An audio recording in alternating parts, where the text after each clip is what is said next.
এখানে আমি পাকান পিঠা ভাজি করব। তো তার জন্য আমি চালের গুঁড়া নিচে আর একটু আটা নিলাম,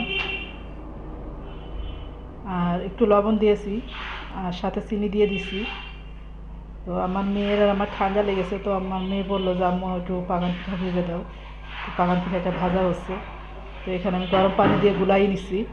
আসসালামু আলাইকুম বন্ধুরা, দূরের এবং কাছের, দেশে এবং দেশের বাইরে যে যেখানে আছেন, আশা করি আল্লাহর রহমতে আপনারা সবাই ভালো আছেন।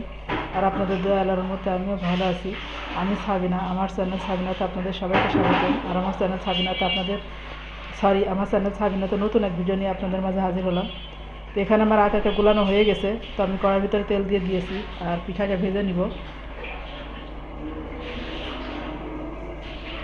আসলে বাড়ি থেকে এসে আমাদের শরীরটা ভালো নয়, মা মেয়ে দুইজনেরই ঠান্ডা লেগেছে এবং গার ভিতরে জ্বর এসছে।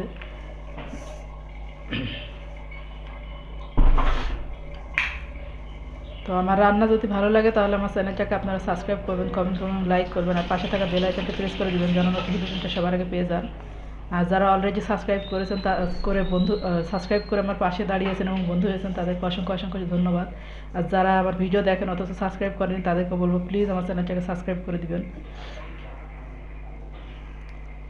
আর ভিডিওটা বেশি বড় করব না, কারণ শরীরটাও খুব একটা ভালো নয়। তো আগামীকাল দেখাবে নতুন এক ভিডিও নিয়ে। আর আপনারা ভালো থাকবেন, সুস্থ থাকবেন, আর আমার জন্য বেশি বেশি দোয়া করবেন। আর এখানে পাখান পিঠাগুলো সবগুলো ভেজে নেওয়া হচ্ছে, আর ভাজা হয়ে গেছে। তো আমি একটা ভেঙে দেখাবো। আল্লাহ হাফেজ, আসসালামু আলাইকুম।